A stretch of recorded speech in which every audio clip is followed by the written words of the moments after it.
Organic ખેતી તો પ્રેરણારૂપી છે જ, પરંતુ ફૂલોની ખેતીથી પણ કેટલાક ખેડૂતો આવક મેળવી રહ્યા છે.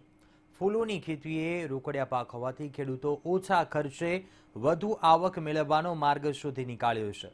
સુરેન્દ્રનગરના ચુડા ગામે એક ખેડૂત ફૂલોની ખેતી દ્વારા સારી એવી આવક મેળવી રહ્યા છે.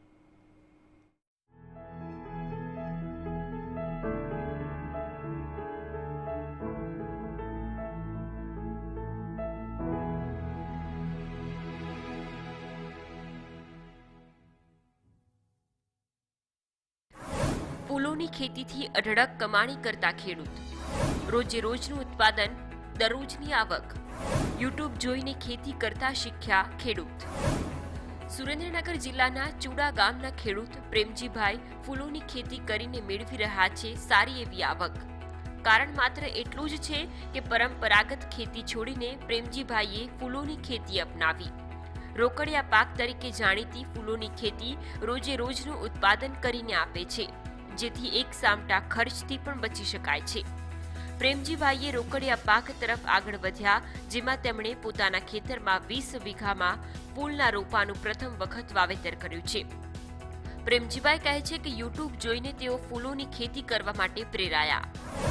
ફૂલની ખેતી કરી છે નવેસરથી બધું જાણીને. કપાસમાં અને મરચીમાંનીમાં ખર્ચો બહુ લાગતો હતો, અને આ રોકડિયો પાક છે ટૂંકા ગાળાનો, અને ભાવે સારા મળે છે જરીગલના. અને માર્ગદર્શન મેળવ્યું મેં યુટ્યુબમાં જોઈ, અને ભાવે સારા મળે છે. ખર્ચની સામે આવકનો સ્ત્રોત વધુ. ફૂલોની ખેતીમાં સરકારી સહાયનો પણ રસ્તો. લાંબા ગાળા કરતા ટૂંકા ગાળાના પાકથી લાભ.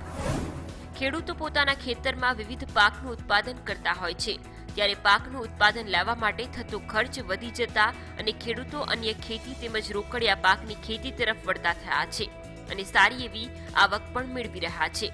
ત્યારે સુરેન્દ્રનગર જિલ્લાના ચુડા ગામના ખેડૂત વડાપ્રધાન નરેન્દ્ર મોદીના ભાષણથી પ્રેરાઈને લાંબા ગાળાની ખેતી કરતા ટૂંકા ગાળાની ખેતીનો રસ્તો અપનાવ્યો, અને આજે લાભ પણ સારો મેળવી રહ્યા છે.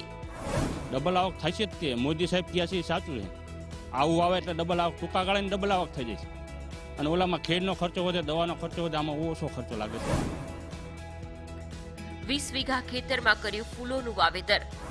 પ્રેમજીભાઈએ 20 વીઘા ખેતરમાં ફૂલોનું વાવેતર કર્યું છે, અને દર 2 દિવસે 300 કિલો જેટલા ફૂલોનું ઉત્પાદન કરે છે, જેનો ભાવ 80 થી 100 રૂપિયામાં પ્રતિ કિલો વેચાય છે. પ્રેમજીભાઈ પોતે તો સારી આવક મેળવી રહ્યા છે, સાથે બીજા લોકોને રોજગારી પણ આપી રહ્યા છે, જેના કારણે મજૂર વર્ગને ગામમાં જ આવક મળી રહે છે. સચિન પીઠવા સાથે મંતવ્ય ન્યૂઝ, સુરેન્દ્રનગર.